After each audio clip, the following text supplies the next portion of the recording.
প্রতিদিন ভালোবাসার নতুন নতুন গল্প পেতে চ্যানেলটি সাবস্ক্রাইব করে পাশে থাকা বেল বাটনে ক্লিক করুন। তিনি আমাকে ভোগ করার পর আমার শরীরের উপর ওনার শরীর এলিয়ে দিলেন, দিয়ে আমার ঠোঁটজোড়া নিজের ঠোঁট দিয়ে আঁকড়ে ধরল আর আমার ঠোঁটজোড়া চুষতে লাগলেন। আমি কিছু উপায় না পেয়ে তার সাথে রেসপন্স দিতে লাগলাম, কারণ আমি এখন তার কাছে টাকায় বিক্রি হয়ে আছি। আর হাত দিয়ে তিনি আমার শরীর স্লাইড করতে লাগলেন। প্লিজ তাড়াতাড়ি করুন, ব্যথা পাচ্ছি। আমি আর ব্যথা সহ্য করতে না পেরে কান্না করে দিলাম। আর উনি ওনার ইচ্ছা মতো আমাকে ভোগ করতেই লাগলো। আর করবেই না কেন, তিনি তো টাকা দিয়ে আমাকে কিনে নিচ্ছে 2 ঘন্টার জন্য। আরো কিছুক্ষণ তিনি আমাকে ভোগ করার পর আমার শরীরের উপর ওনার শরীর এলিয়ে দিলেন, দিয়ে আমার ঠোঁটজোড়া নিজের ঠোঁট দিয়ে আঁকড়ে ধরল আর আমার ঠোঁটজোড়া চুষতে লাগলেন। আমি কিছু উপায় না পেয়ে তার সাথে রেসপন্স দিতে লাগলাম, কারণ আমি এখন তার কাছে টাকায় বিক্রি হয়ে আছি। আর হাত দিয়ে তিনি আমার শরীর স্লাইড করতে লাগলেন। আমার খুব বিরক্ত লাগছিল, কিন্তু কিছু করার নেই, মুখ বুঝে সব সহ্য করে নিতে হচ্ছে। আজ প্রথমবার শারীরিক সম্পর্ক করতেছি শুধু টাকার জন্য। জীবনে কখনো ভাবতে পারিনি টাকার জন্য নিজ ইচ্ছায় নিজের সবকিছু থেকে মূল্যবান জিনিসটা বিক্রি করে দিলাম। প্লিজ, এখন আপনার দেওয়ার সময়, আমি আপনাকে দিয়ে দিছি। এখন আমাকে ছেড়ে দিন আর আমার টাকাটা দিয়ে দিন। আর 5 মিনিট সময় দাও, আমি তোমাকে কিছু বকশিশ দিয়ে দেব। না প্লিজ, আমার ভাইকে ডাক্তারের কাছে নিয়ে যেতে হবে, না হলে আমার ভাই বাঁচবে না। এই 5 মিনিটের মূল্য আমার কাছে অনেক।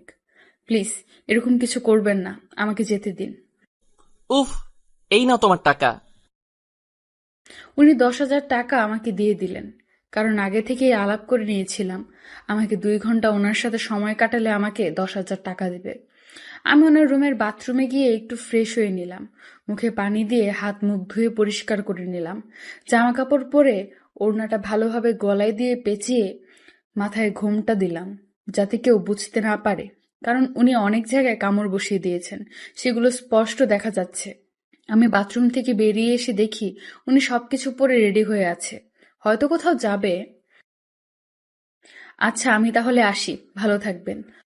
এই যে শুনেন, প্লিজ যা বলবেন একটু তাড়াতাড়ি বলেন, আমাকে যেতে হবে, নয়তো আমার ভাইটাকে আমি বাঁচাতে পারবো না। এত রাতে একা আপনি এত সুন্দর একটা মেয়ে একা রাস্তা দিয়ে গেলে তো এলাকার বাজে ছেলেদের খপ্পরে পড়তে পারেন। তাই বলি কি, আপনি আমার সাথে আসুন, আমি আমার গাড়ি করে আপনাকে নামিয়ে দিয়ে আসতেছি। থাক, লাগবে না, আমি একাই চলে যেতে পারবো। কিন্তু মনে মনে ঠিকই ভয় হচ্ছে, বলা তো যায় না। এই রাতের বেলা কোথাও কখন বের হইনি, তাই বাজে ছেলেদের খপ্পরে কোনোদিন পড়িনি। আজকে যদি পড়ি বা আমার ইজ্জতের সাথে সাথে যদি আমার টাকাটা নিয়ে নেয়, তাহলে আমার এই টাকাটাও দিতে পারবো না বাড়িতে। আরে, বুঝতেছেন না কেন? এই এলাকায় বাজে ছেলে পেলের অভাব নেই, তাই আপনাকে অফার করলাম। যদি ইচ্ছে হয় তো আসেন, নয়তো চলে যেতে পারেন। আমি আর কোনো কিছু না ভেবেই রাজি হয়ে গেলাম, কারণ এনাকে আর ভয় পেয়ে লাভ কি, আমার সবকিছু উনি নিয়ে নিয়েছে। তাই এনার সাথে যাওয়াটাই উত্তম হবে, নয়তো রাস্তায় ভালো ছেলেদের খপ্পরে পড়লে আত্মহত্যা করা ছাড়া আর কিছুই করতে পারবো না আমি। তারপর আমি ওনার সাথে গাড়িতে উঠে পড়লাম। চুপচাপ ফাঁকা রাস্তায় গাড়ি চলছে, দুজনের মুখে কোনো রকম কথাবার্তা নেই, কিন্তু আমার খুব টেনশন হচ্ছে। আমি আমার ভাইটাকে বাঁচাতে পারবো তো, নাকি আমি ব্যর্থ হব? না না, এসব আমি কি ভাবছি, আমার ভাইয়া ঠিক হয়ে যাবে। আমি এসব ভাবছি, হঠাৎ করে উনি আমাকে কিছু জিজ্ঞাসা করলেন। আচ্ছা, আমাকে কি বলা যায় যে আপনার ভাইয়ার কি হয়েছে? লিভারের সমস্যা হয়েছে, অপারেশন করাতে হবে। মাত্র 10,000 টাকায় অপারেশন করাবেন আপনি কিভাবে? মায়ের কিছু স্বর্ণের জিনিসপত্র ছিল, সেগুলো বিক্রি করে দিয়েছি, তাতে কিছু টাকা হয়েছে। 10,000 টাকার কম ছিল, কেউ ধার দিতে চায় না, কারণ বাবা নেই যে ইনকাম করে তাদের দায় পরিশোধ করে দেবে। আমি এত করে সবাইকে বললাম যে আমি জব করি, আমি আপনাদের টাকা দিয়ে দেব 1 মাসের ভেতরে, কিন্তু কেউ রাজি হলো না। অনেক কান্নাকাটি করেছি এবং তাদের হাতে পায়ে ধরেছি, তাও তারা রাজি হয়নি। শেষ পর্যন্ত কোনো কিছু উপায় না পেয়ে ছি, আমি এটা কি করলাম? আমি এত বড় অমানুষ হলাম কি করে? একটা নিরীহ মেয়ের ইজ্জত নিয়ে নিলাম, তাও আবার টাকার বিনিময়ে। যদি একটা বার তার জীবনের কাহিনী শুনতে চাইতাম, তাহলে হয়তো আমি তার সাথে এরকম কিছুই করতাম না। আর আমিও এর আগে কোনো মেয়েকে এরকম ভাবে ছুঁয়ে দেখিনি। প্লিজ কান্না করবেন না। আপনি যদি এইরকম ভাবে ভেঙে পড়েন, তাহলে আপনার ভাইয়ের পাশে থাকবে কে? তাও আমি আমার কান্নাটা আটকাতে পারছি না, কান্না করেই যাচ্ছি। কেন জানি আজকে কান্না করতে খুব ভালো লাগতেছে। আপনার দেওয়া ঠিকানা মতো আমি চলে এসেছি। এখন কোন দিকে যাব? সামনে গিয়ে ডানে একটা গলি পাবেন, সেই গলির সামনে আমাকে নামিয়ে দিন। আমরা এসে গেছি। এটাই কি আপনার সেই গলি? হ্যাঁ, এখানেই আমার বাসা। আর আপনাকে অনেক ধন্যবাদ আমাকে এরকম উপকার করার জন্য। আচ্ছা, আপনার ভাইকে কোন হসপিটালে ভর্তি করা হয়েছে? কুড়িগ্রাম সেবা ক্লিনিক। আচ্ছা, আপনার ভাইয়ের নামটা বলবেন প্লিজ?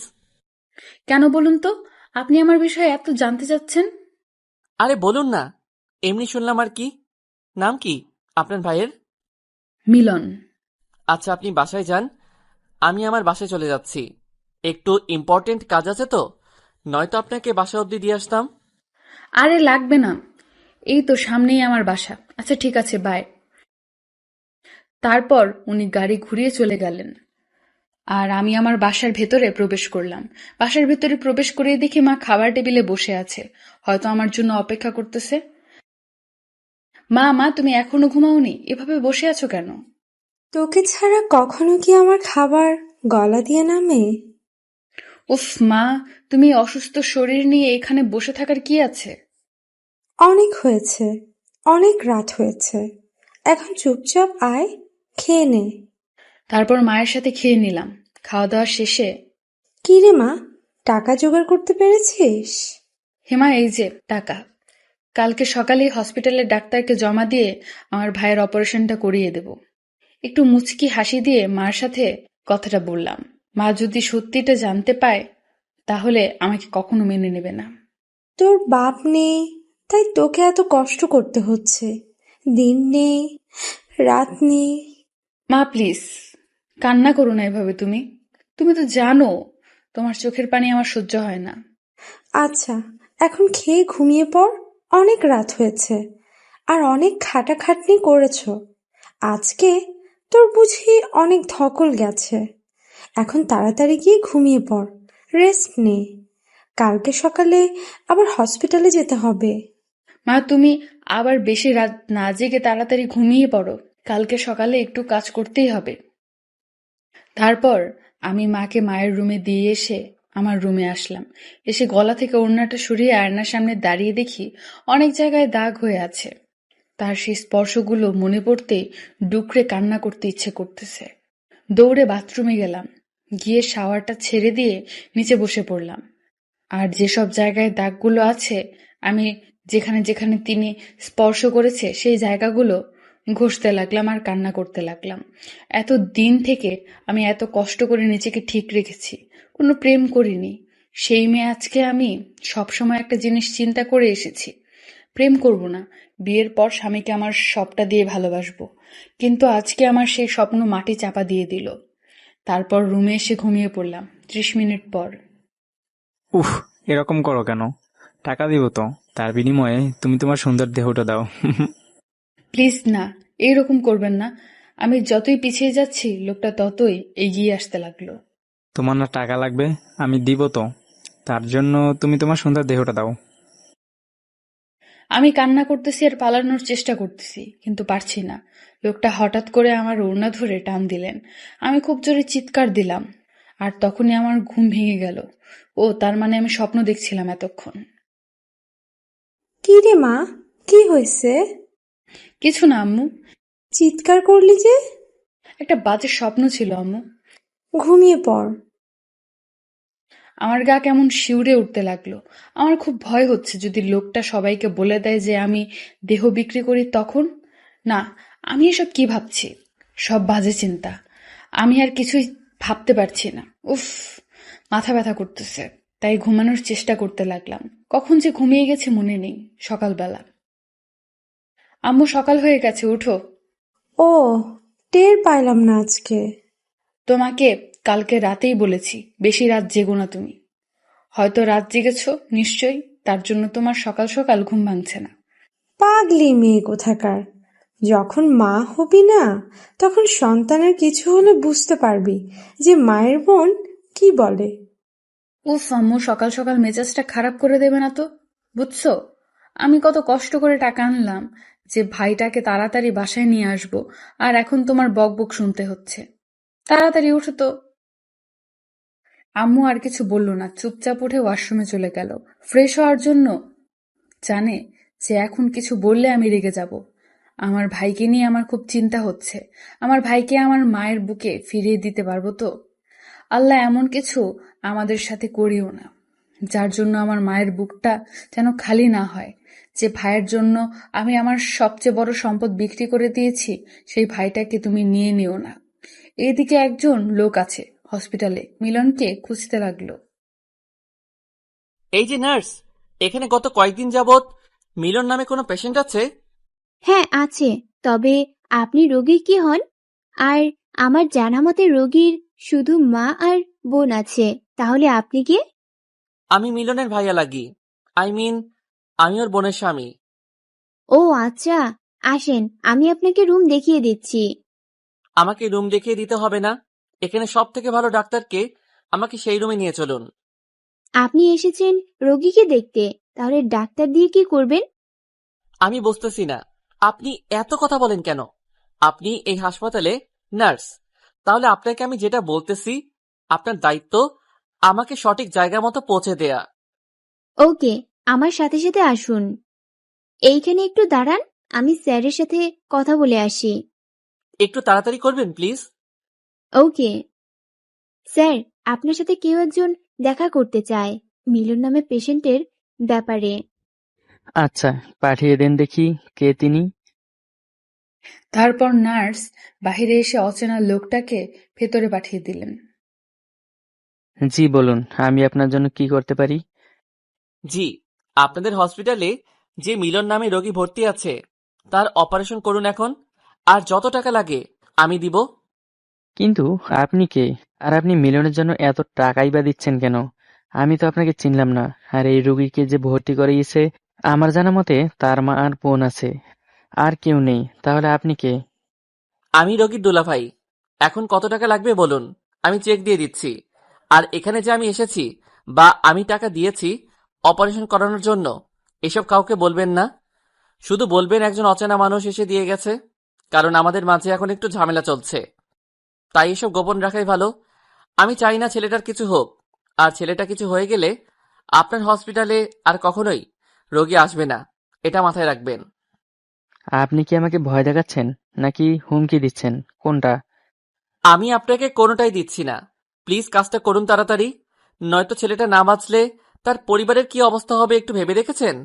তার মায়ের কোল খালি হয়ে যাবে। জি, আমি সব ব্যবস্থা করতেছি।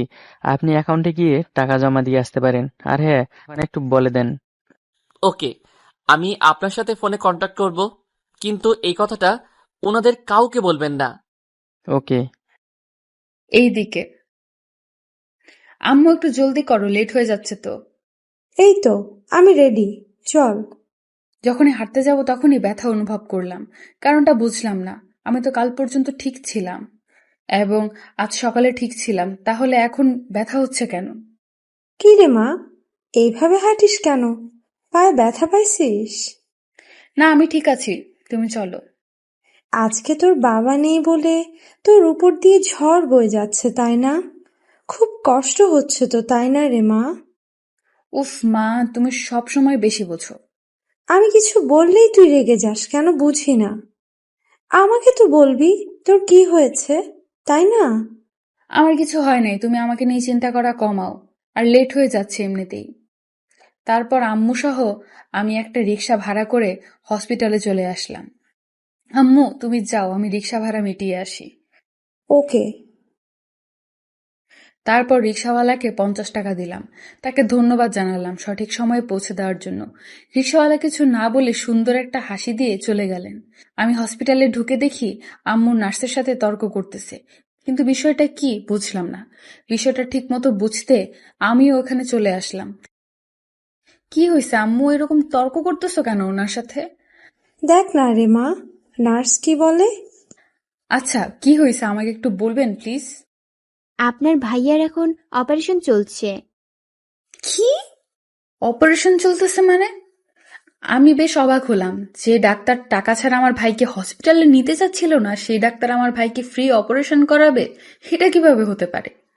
আপনার স্বামী একটু আগে এসেছিলেন, তিনি টাকা জমা দিয়ে গেছেন আর ডাক্তার সাহেবের সাথে কথা বলেছেন, তাই আপনার ভাইয়ের অপারেশন চলতেছে। আমি অবাক। এর উপর অবাক হচ্ছিলাম কারণ আমার স্বামী। আমার তো এখনো বিয়েই হয়নি, আমার স্বামী আসবে কোথা থেকে? আর তার থেকে বড় কথা হইল, লোকটা কে হতে পারে? আপনার মাথা কি গেছে, নাকি আমাকে দেখে মনে হয় আমি বিবাহিত মহিলা? আমি অনেকবার লোকটাকে জিজ্ঞাসা করছিলাম যে আপনি পেশেন্টের কি হন। লোকটা বেশ গভীর আমাকে ধমক দিয়ে বলে, তোমাকে যেটা করতে বলেছি সেটাই করো। বাবা, আপনাকে ধমক দিল আর আপনি সোজাসাপটা মেনে নিলেন? আমাদের একটু জানানোর প্রয়োজন বোধ করলেন না? দেখুন, আমি এত কথার উত্তর দিতে পারবো না। লোকটা ডক্টর উমর স্যারের সাথে কথা বলেছেন আর তিনি এখন আপনার ভাইয়ের অপারেশন করতেছে। ওনার সাথে এভাবে বকাঝকা না করে চল না অপারেশন থিয়েটারের সামনে গিয়ে বসি, ডক্টর সাহেবের হলে। তার সাথে কথা বলে দেখি আসলে বিষয়টা কি। আমার ভাইয়ের যদি কিছু হয় না, আমি আপনাদের বিরুদ্ধে মামলা করব। চুপ থাকতো, এইসব কথা বলতে নেই। আল্লাহকে ডাক, আল্লাহর যা চাইবে তাই হবে। তারপর আম্মু আমাকে টেনে অপারেশন থিয়েটারের সামনে চেয়ারে নিয়ে গিয়ে বসালো। এত টেনশন করিস না, যেটা ভাগ্যে লেখা আছে সেটাই হবে। আমি ঠিক বুঝতে পারতেছি আম্মু যতই আমাকে টেনশন মুক্ত থাকতে বলছে, কিন্তু আম্মু নিজেই অনেক টেনশনে আছে। আসলে মায়েরা কখনো সন্তানের অমঙ্গল চায় না। আমাকে ঠিক থাকতে বলেছে, অথচ নিজের ভেতর যে কতটা ক্ষতবিক্ষত হচ্ছে সেটা হয়তো আমি অনুভব পর্যন্ত করতে পারতেছি না। আম্মু, আমাকে সত্যি করে একটা কথা বলবা? পাগলি মেয়ে, দেখো কি বলে। আচ্ছা বল। তুমি আমাদেরকে খুব ভালোবাসো, তাই না? পাগলি মেয়ে, কি যা তা বলতেছিস? কথাটা বলে আম্মু কান্না করে দিল। আমি স্পষ্ট বুঝতে পারতেছি আম্মুর মনের ব্যথাটা কতটা। কিছুক্ষণের মধ্যে ডাক্তার সাহেব বেরিয়ে এলেন। তাহলে আপনারা এসেছেন, যাই হোক ভালোই হলো। আমার ছেলের এখন কি অবস্থা ডাক্তার সাহেব? এখন আপনারা অনেকটাই চিন্তামুক্ত থাকতে পারেন। 24 ঘন্টার মধ্যে জ্ঞান ফিরে আসবে। আল্লাহর কাছে কোটি কোটি বার শুক্রিয়া, আলহামদুলিল্লাহ। এই শুনছি রে মা, আমার ছেলে ভালো হয়ে যাবে। আম্মু খুশিতে কান্না করে ফেলল।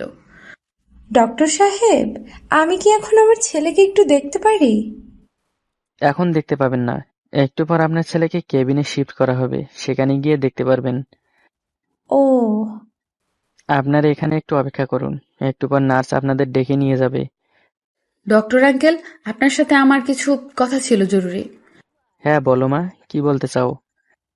আপনি তো প্রথমে টাকা ছাড়া আমার ভাইকে আপনাদের হসপিটালে নিতেই চাচ্ছিলেন না, আর এখন আপনি আমাদের কাছে টাকা না নিয়ে অপারেশনটা করলেন। আমি না কিছুটা বুঝতে পারতেছি না ব্যাপারটা কি। আমাকে একটু খুলে বলবেন? আসলে মা, আমার এখানে কিছুই করার নেই। ঊর্ধ্বতন কর্মকর্তাদের আদেশে আমাদের মানতে হয়। আমরা এখানে চাকরি করি, আমাদের নিজস্ব প্রতিষ্ঠানে না। আর তুমি বললা না টাকা ছাড়া অপারেশন করলাম কিভাবে? আমাদের কাছে টাকা জমা হওয়ার পর তোমার ভাইয়ের অপারেশনটা হয়েছে। টাকাটা দিল কে? আর হঠাৎ করে এত টাকা আমার ভাইয়ের জন্য দিবেটাকে? দেখো মা, এটা আমি বলতে পারবো না। কিন্তু কেন আঙ্কেল? শুধু এটা জেনে রাখো, তোমার আপন কেউ টাকাটা দিছে, আর আমি তার নাম ঠিকানা পরিচয় তোমাকে এখন দিতে পারবো না, যদি তিনি অনুমতি না দেন। উনি অনুমতি দেবে মানে? আসলে আমি তাকে কথা দিয়েছি, আর আমি কথা দিলে কথা রাখার চেষ্টা করি। আমি এখন আসছি, একটু পর নার্স এসে আপনাদের ক্যাবিনে নিয়ে যাবে। ডক্টর আঙ্কেল আর একটু দাঁড়ালেন না, চলে গেলেন তার নিজের কেবিনে। যে আমার এত বড় উপকার করছে, আমি দোয়া করি তার জন্য সব সময় মঙ্গল হয়। হ্যাঁ মা, এত বড় উপকার যে করছে তার তো মঙ্গল কামনা করা আমাদের উচিত। এতক্ষণ তো ভালোই ছিলাম, এখন একটু ব্যথা ব্যথা অনুভব হচ্ছে। আর ব্যথা অনুভব হতেই আমার গতকাল রাতের কথা মনে পড়ে গেল। আম্মুকে তো এসব কথা বলা যাবে না, বললে আম্মু আমার মুখটা পর্যন্ত দেখতে চাবে না। কি করব ভেবে পাচ্ছি না। আম্মু, তুমি এখানে একটু বসো, আমি একটু আসি। এখনো তুই কোথায় যাবি? আম্মু, আমি একটু বাথরুমে যাব। ওকে। আম্মুকে মিথ্যা কথা বলে আমি একটু গাইনি ডাক্তারের সাথে দেখা করতে গেলাম। ওনার সাথে কথা বলে কিছু পরামর্শের সাথে একটা মেডিসিন লিখে নিলাম, যাতে করে খুব তাড়াতাড়ি ব্যথাটা দূর করতে সাহায্য করে, নয়তো আম্মুর চোখে খুব জলদি ধরা পড়ব। টাকা মানুষকে কত কিছু করতে বাধ্য করে। গতকাল আমি এই সময় একজন ভার্জিন ছিলাম, আর আজকে এই সময় আমি একজন নষ্ট মেয়ে। আসলে নিয়তির পরিহাস কোন দিক দিয়ে যায় বোঝা বড় মুশকিল। হয়তো এই খবরটা যদি কেউ জানতে পারে, তাহলে এসব সমাজে আমি আর মুখ দেখাতে পারবো না। আমি এসব ভাবতেছি আর আনমনে আসতেছি। হঠাৎ করে কে জানি আমার হাত ধরে টান দিলেন। আরে, আপনি এখানে কিভাবে? তার আগে বলেন, এখন আপনি কেমন আছেন? আমার ভালো থাকাটা সেটা পুরোটাই নির্ভর করে আমার ভাইয়ের ওপর আর আমার মায়ের ওপর। তারা দুজনই ভালো থাকলে আমি ভালো থাকি। এত খেয়াল রাখেন আপনার পরিবারের উপর? যদি তাদের খেয়াল না রাখি, তাহলে আমি পৃথিবীতে বেঁচে থাকবো কি নিয়ে? আপনার সাথে যুক্তিতে হয়তো আমি পারবো না, কারণ আপনি অনেক যুক্তি দেখাতে পারবেন। আপনি বললেন না তো এখানে কেন এসেছেন? এসেছিলাম, একটু কাজ ছিল। ও আচ্ছা, আপনি কি আবারও টাকার জন্য দেহ বিক্রি করবেন? আবার কিনবেন নাকি? সেরকম কিছু না। আপনি মনে হয় নিত্য নতুন দেহের স্বাদ ভোগ করতে খুব পছন্দ করেন। আমি কি একবার ওই কথা বলছি যে আমি মেয়েদের দেহকে খুব পছন্দ করি? না, তা বলেননি, কিন্তু আপনি যেহেতু আবার জিজ্ঞেস করতেছেন, তাই ভাবলাম আপনি হয়তো নিত্য নতুন দেহকে খুব পছন্দ করেন। আচ্ছা, আপনি এরকম উদাসীন কথাবার্তা বলেন কেন? কই, আমার কথা তো উদাসীন মনে হচ্ছে না। তাহলে আপনার কাছে মনে হওয়ার কারণটা কি? উফ, আপনার ফোন নাম্বারটা দিন তো। সরি, আমি অপরিচিত কাউকে ফোন নাম্বার দেই না। দেখুন, ভালোই ভালোই বলছি, ফোন নাম্বারটা দিয়ে দিন। আজব তো, আপনি এসব কি বলতেছেন?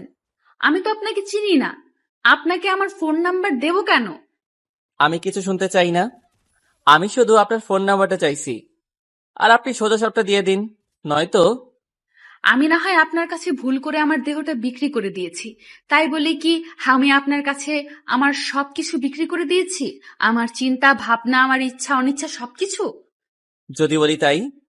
এরকম আজব কথাবার্তা বলা বাদ দিন, আর আপনি এখান থেকে আসতে পারেন। ভালোভাবে কথাটা বললাম তাই গায়ে লাগতেছে না। এখন কি আমি খারাপ ব্যবহার করব আপনার সাথে? আশ্চর্য, আপনি এরকম করতেছেন কেন? তাও আবার এরকম একটা হসপিটালে। আমি আপনার ফোন নাম্বার চাইছি, আপনি ফোন নাম্বারটা দিলে আমি এখান থেকে চলে যাব। না, আমি আপনাকে আমার ফোন নাম্বার দিতে পারবো না। ভেবে বলতেছেন তো? হ্যাঁ, আমি ওখান থেকে চলে আসতেই লোকটা আমার হাত টেনে ধরে। কি হলো, এরকম অভদ্রতার মতো কাজ করতেছেন কেন? উনি কিছুই না শুনে শুধু আমাকে ওনার কাছে টেনে নিচ্ছে। উফ, আপনি কিন্তু এটা মোটেও ঠিক করছেন না, এটা হসপিটাল। আমার কথাগুলো মনে হয় ওনার মাথার উপর দিয়ে চলে যাচ্ছে, তার কান অব্দি মনে হয় পৌঁছাচ্ছে না। ওনার বুকের সাথে আমাকে একদম মিশিয়ে নিলেন। আমি কিন্তু এবার চিৎকার করতে বাধ্য হব। উনি তাও কিছু বলছেন না, ওনার মতো উনি কাজ করেই যাচ্ছে। একবারের পর একবার পিঠে স্লাইড করতেছে, আমার একদম অসহ্য লাগতেছে। আমি তো ব্যথার জন্য দাঁড়িয়ে থাকতে পারতেছি না, কোমর ব্যথা বেড়েই চলেছে। আপনি কি পাগল হয়ে গেছেন নাকি? উনি তাও কোনো কথা বলতেছেন না। আমি আমার সর্বশক্তি দিয়ে ওনাকে সরানোর চেষ্টা করতেছি, কিন্তু তাও পারতেছি না, কারণ আমার শক্তির কাছে ওনার শক্তি অনেক বিশাল। আমি কান্না করে দিলাম ওনার এরকম ব্যবহার দেখে। আমি ভাবতে পারিনি উনি এখানে এরকমটা করবে আমার সাথে। আমার কান্নার শব্দ শুনে উনি আমাকে ছেড়ে দিয়ে কিছুটা দূরে গিয়ে দাঁড়ালেন। আমি আর আমার রাগটা কন্ট্রোল করতে না পারায় ওনাকে সজোরে একটা থাপ্পড় মারলাম। নিজেকে কি ভাবেন? আপনার না হয় কোটি কোটি টাকা আছে, আপনি চাইলেই দিনে 10 থেকে 12টা মেয়েকে ব্যবহার করতে পারেন। আমরা গরিব মানুষ, আমাদের অত টাকা পয়সা নেই। অভাবে পড়ে নিজের সব থেকে বড় সম্পদ বিক্রি করে দিছি। আর সব থেকে বড় কথা, আপনি আমাকে টাকা দিয়েছেন, আমার দেহ ভোগ করেছেন, তাহলে এখন আপনি আমার সাথে এরকম জোর করতেছেন কেন? আমি তো বলেই দিয়েছি আমার নাম্বার আপনাকে দিতে পারবো না। আর আপনি যেটা আমার সাথে করেছেন, ছি, এটা আমি কখনো ভাবতে পারিনি। আরে আমি কাকে কি বলছি? যে টাকা দিয়ে নিত্য নতুন মেয়েকে ভোগ করে তার ভিতর মনুষ্যত্ব থাকতে পারে না, এটা আমার জানা উচিত। শুনুন, আমি আর কিছু শুনতে চাই না। আপনি এখন আমার চোখের সামনে থেকে যাবেন। কথাটা বলে আমি ওখান থেকে চলে আসলাম। উনি পেছন থেকে অনেকবার ডেকেছেন, বাট আমি এরকম বেয়াদব মানুষের সাথে কথা বলতে চাই না। আমি আম্মুর কাছে গিয়ে বসলাম। কি রে মা, এতক্ষণ কোথায় ছিলি? আর তোর চোখে পানি কেন? আসলে আম্মু আমার একজন পরিচিত বন্ধুর সাথে দেখা হয়েছিল, তো তার সাথে কথা বললাম। আর চোখে মনে হয় কিছু পড়েছে, তাই পানি চলে এসেছে। তুই কি আমার থেকে কিছু লুকাতে চাচ্ছিস?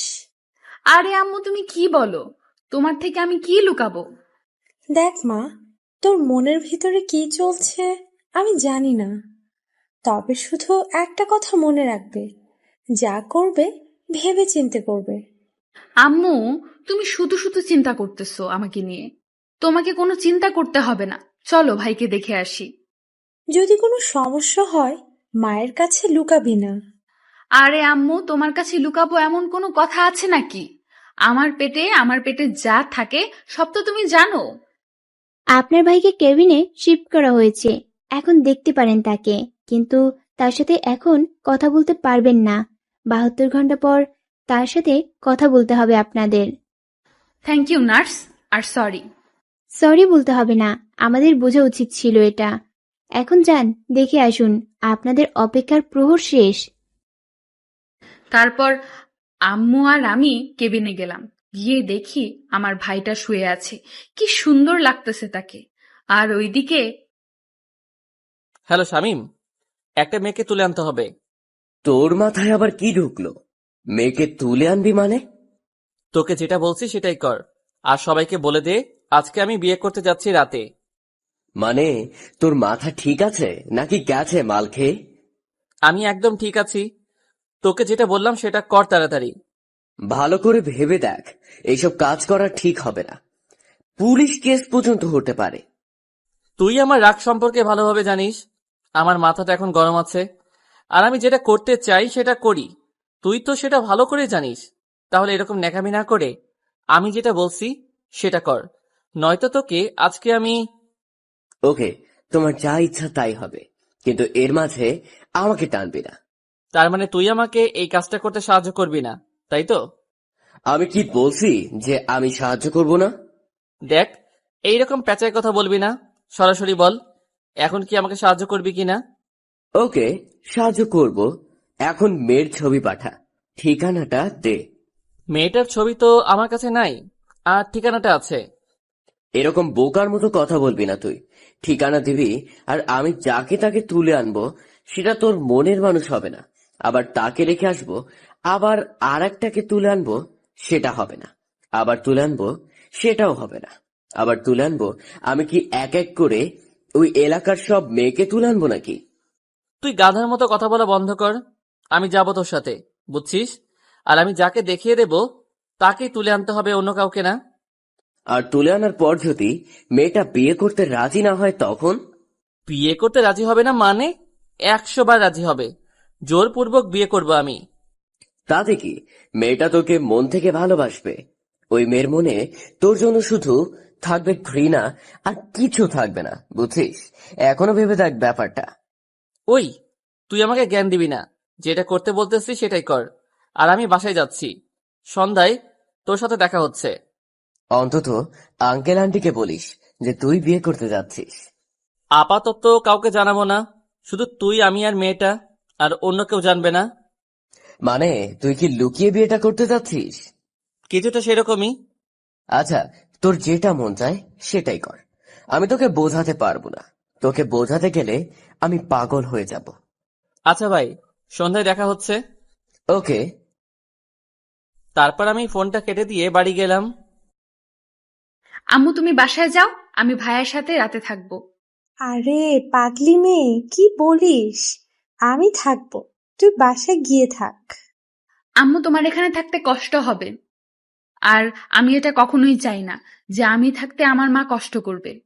আরে পাগলি মেয়ে, চুপচাপ থাক, বাসায় যা, আমি থাকতে পারবো। আম্মু তুমি বোঝার চেষ্টা করো, তোমার শরীরের অবস্থা